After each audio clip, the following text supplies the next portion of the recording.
Selamat pagi, ini Viti 476 ya. Peristiwa semalam itu demo di 5 kota, termasuk Jakarta, Jogja, Surabaya, Solo, dan lain-lain.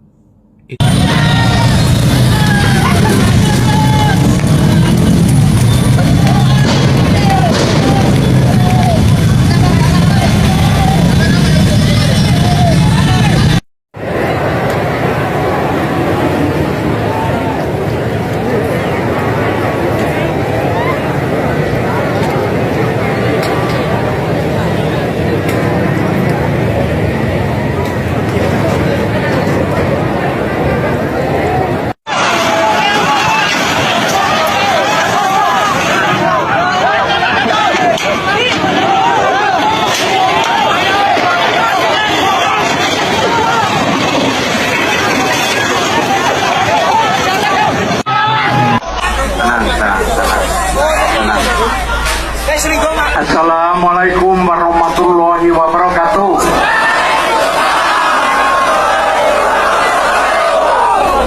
Saudara-saudaraku semuanya, warga masyarakat Jogja, baik para mahasiswa maupun teman-teman dari ojol dan warga yang lain yang dalam kesempatan pagi hari ini ada di sini.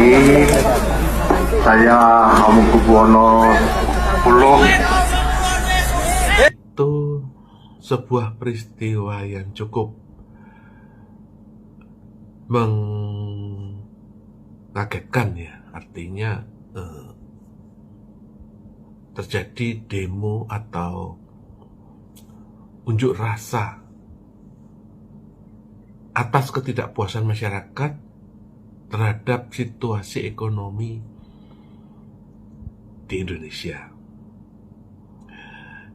Sekali lagi ya, ini adalah channel edukasi ilmu ekonomi politik, bukan gerakan atau bukan manuver politik. Oleh karena itu, yang ingin hiburan, skip aja.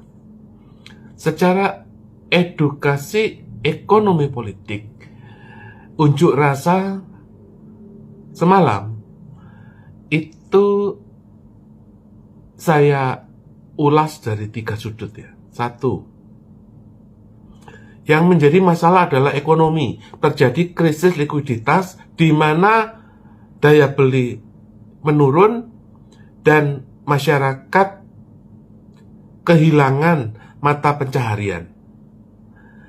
Terutama golongan bawah yang mereka sudah mendapatkan langkah terakhir menjadi ojol, tetapi itu pun tidak memadai dan tidak mencukupi penghidupan, sehingga dalam kondisi terdesak mereka meluapkan frustasi mereka terhadap pemerintah yang harus segera mencari solusi.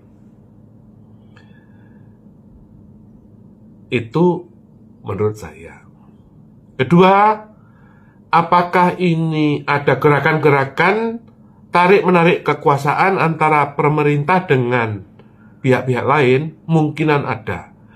Terutama adalah ketika Prabowo ingin memutar dan membersihkan loyalis Jokowi, kekuatan relawan Jokowi melakukan hantaman kembali terhadap kekuatan Prabowo. Jadi ada 2 kekuatan ya. Saya gambarkan itu secara sederhana. Ini Prabowo ingin membersihkan loyalis Jokowi, tapi loyalis Jokowi ini residu dari kekuatan lama atau sisa-sisa kekuatan lama yang tidak ingin dihancurkan, kira-kira begitu. Tujuan Prabowo menghancurkan kekuatan loyalis Jokowi ini apa? Untuk pembersihan, karena ini udah korup, rusak, dan parah. Korupsinya terlalu banyak.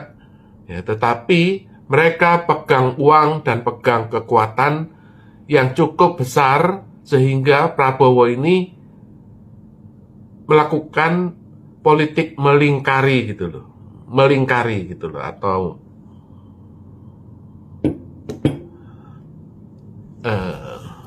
melakukan koridor atau mengemas kelompok-kelompok ini supaya bisa mundur dengan baik. Kira-kira nomor 2, adu kekuatan antara kelompok Prabowo dengan kelompok loyalis Jokowi. Siapa sih kelompok Prabowo itu? Ya Dasko dan menteri-menteri, ya kan, menteri-menteri loyalis Prabowo. Siapa loyalis Jokowi? Ya itulah kelompok lama itu yang jadi masalah itu. Nah, terutama ketika si Immanuel itu dicopot, inilah gejolak ini yang terjadi, karena Immanuel itu yang tadinya adalah loyalis Jokowi lalu pindah ke Prabowo, dan itulah yang menjadi memicu bentrokan ini. Itu nomor 2. Nomor 3, bagaimana caranya solusi pemerintahan ini bisa membereskan situasi, ya. Ya, dari 2 masalah ini yang harus diobati. Ibarat kata yang satu sakit kurap, yang satu sakit pilek lah gitu. Katakanlah demikian secara sederhana. Sakit kurap ini karena ekonomi menurun, Prabowo harus segera mencari sumber dana pembiayaan APBN. Jangan sampai tercekik seperti sekarang di mana terjadi efisiensi dan akibatnya mesin ekonomi Indonesia itu mogok. Ya, kalau misalnya mobil itu rodanya 4, roda pembangunan APBN itu harus diperbaiki. Roda 1, roda 2 BUMN itu udah kelenger. Ibarat kata itu udah slip, ya. Udah mau rodanya berputar tapi mobilnya nggak maju. Ya. Roda ketiga, roda UMKM itu harus diselamatkan. Jangan sampai UMKM itu tambah mbelenek, tambah mbok pajaki, tambah mbok urek-urek, ya, dimasukin ini itu. Sudahlah, ya. Berikan infus terhadap ekonomi yang sekarat ini, ya. Itu penyakit yang pertama, ya, penyakit kudis. Yang penyakit pilek yang nomor 2 itu, kalau memang kekuatan korupsi dari Jokower, loyalis Jokowi itu perlu dihantam, ya sudah, lanjutkan aja, hantam saja sudah. Kita lihat kekuatan mereka, ya kan? Apakah dengan cara Jokowi melepuh nggak cukup? Kalau perlu ya ditambah gitu.